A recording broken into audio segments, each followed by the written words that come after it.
حرمتی کی نعوذ باللہ کشمیر ڈوبنے کے لائق ہے، کشمیر تباہ و برباد ہونے کے لائق ہے، دس جانے کے لائق ہے، اللہ کی قسم قہر کے لائق ہے۔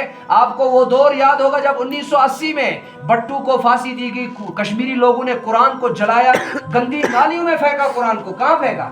گندی نالی میں، لیکن پھر بھی کشمیری قوم بچی ہوئی ہے۔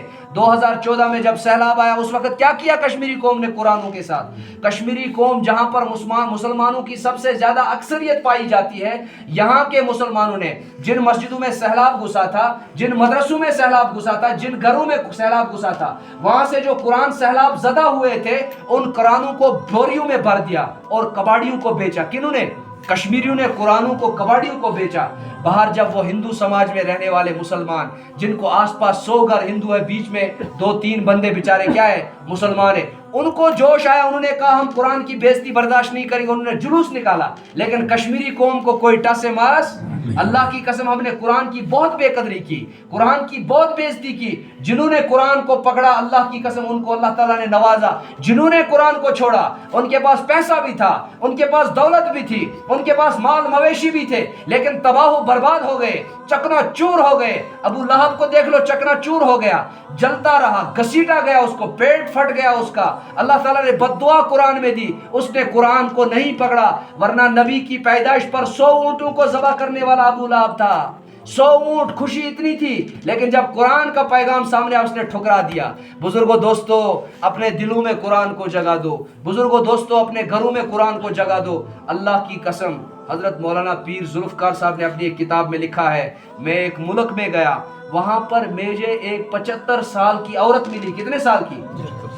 75 سال کی عورت ملی۔ وہ روتے روتے مجھے کہنے لگی میرا چہرہ دیکھ کر کہ آپ مسلمان ہیں؟ میں نے کہا جی میں مسلمان ہوں۔ کہا آپ کے پاس وہ کتاب ہے؟ کہا کون سی؟ کہا قرآن ہے آپ کے پاس؟ کہا جی ہے۔ کہا مجھے 40 سال ہو گئے، میں نے ان آنکھوں سے قرآن کو نہیں دیکھا ہے۔ کتنے سال ہو گئے؟ 40 سال۔ ہم تو خوش نصیب ہیں، ہمارے گھروں میں 2-2 3-3 قرآن پڑے ہوئے ہیں، اور وہ ترس رہے ہیں کہ ہم قرآن کو کیا کریں؟ قرآن کو دیکھیں۔ ہمارے گھروں میں موجود ہے، بازار میں ملتے ہیں، لیکن ہم پڑھنے کے لیے تیار۔ آخری بات عرض کر لیتا ہوں، یہ قرآن کتنی بڑی عظمت ہے۔ ہم نے قرآن کو کس لیے رکھا؟ قرآن کو مندرہ واسطے رکھے تھا۔ گاں دودھ نہیں دین دی جی، لون مندر کا دیو، تیل مندر کا دیو، کوکڑ نہیں بچتے جی، کانو آئے دا جی، چوکھر نہیں بچتے جی، مکی نہیں بچتی جی، رچ آندہ جی، ہیں جی، گلا کو درد ہے۔ یہ چیزیں ٹھیک تھی، قرآن کی عظمت ہے، قرآن کی برکت ہے، قرآن میں ہر چیز کی شفا ہے، لیکن اسی کے لیے تو اس کو نہ رکھتے۔